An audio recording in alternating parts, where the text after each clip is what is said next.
Hello, students. Good morning. Now I am here in front of you with part second of the lesson number 5. Should Wizard Hit Mummy? Written by John Updike. As we have discussed earlier, that Jo, a small girl, used to hear the story from her father from last 2 years, and now she used to raise moral questions and asking whatever is happening within the story and raising some moral questions in front of her father. Now let's move on to our story. As she asked about the magic spells, magicians and the god, but he replied, "They are really in stories," Jack answered curtly. She had made his miss a beat. In the narrative, they all said, "Go through the dark woods, under the apple tree, into the swamp, over the creek." Here, the creek word means a small river. A little river over the creek, and there will be the wizard's house. That's the way Roger said. Skunk went, and pretty soon he came to the little house, white house, and he tapped on the door. And then a tiny little old man came out with a long white beard and a pointed blue hat, as in the picture shown in the book page, and said, "What do you want? You smell awfully." "I know it," Roger Skunk said. "I must want to help by you to change this stinking smell into the fragrance." He took an old stick called a magic wand and asked Roger Skunk which he wanted to smell like. Roger thought and said roses. Thus the wizard recited a spell as shown over in the book, and all of a sudden the whole inside the wizard's house was full of smell of fragrance of roses. "Roses!" Roger Fish cried. The wizard said, "That's all with 7 pennies, Daddy." "What?" She said. "That you said this story is about Roger Skunk, but you said Roger Fish." Yes. That is too old. That's why he said Roger Fish. But the story is about Roger Skunk.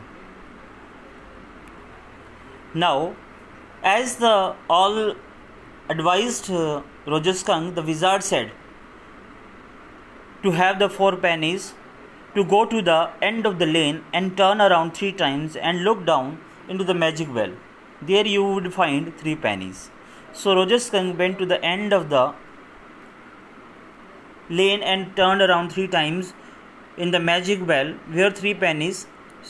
So he took them back to the wizard and was very happy. He ran out into the woods, and all other little creatures gathered around him because he smelled so good right now.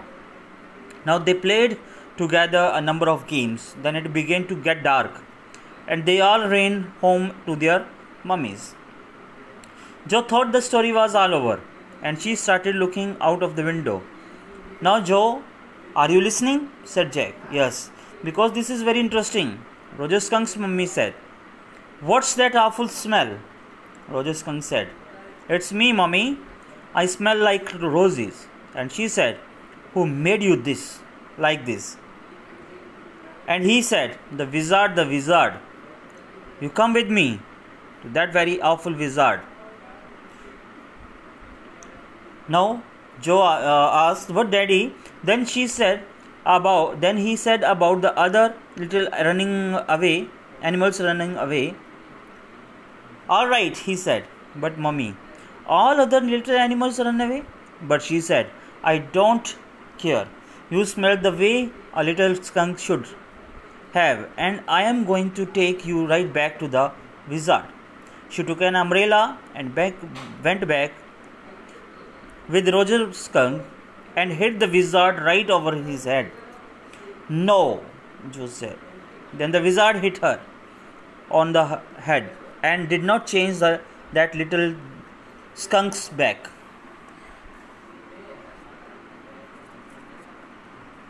No, the wizard said okay. The Roger skunk did not smell of roses anymore. He smelled very bad again. But the other little animals, Joe, it's Daddy's story. Shall Daddy not tell you any more stories? This is what happened. Then Roger skunk and his mummy went home, and they heard of the train whistle bringing Daddy skunk home from Boston. And they had a nice supper. And then Roger skunk was in the bed.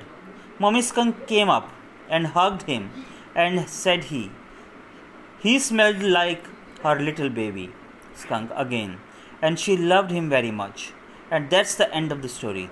But Daddy, now as I said earlier that Joe asks some moral questions, she again and again raises some moral questions in between the story, telling, but Daddy, what?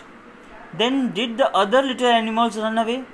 No, because they got used to the way he was and did not mind it at all. That was the stupid mummy. It was not, he said, with rare emphasis. Now I want you to put your big heavy head in the pillow. Tomorrow I want you to tell me. But Joe insisted that she want that the wizard took his magic band and hit the mummy right over the head. Not the wizard hit by the mummy, but wizard should hit the mummy. That's why, students, this chapter is entitled with this title, Should Wizard Hit Mummy? Because mostly the children live in their fantasies. Whatever they heard in the stories, they thought that that particular thing is very real. Their imagination level is so high. Their curiosity level is so high. They want whatever they thought is true and according to their concern and right. They just want to follow that particular thing. As in this story, Joe wanted to end the story in her own way, not according to her father, as her father told that the wizard hit by the mother to change the smell of roses into a stinking one of Roger skunk. But she wanted that the wizard should hit the mummy, not the wizard hit it by the mummy. So, according to the children point of view, their imagination level, their point of view is different from the adults. These 2 points vary from their age concern. As their age grows, they come to know about the reality. They understand the concept behind this difference, and they understand each and everything from their experiences. This may be happen with you also. That's all for the story.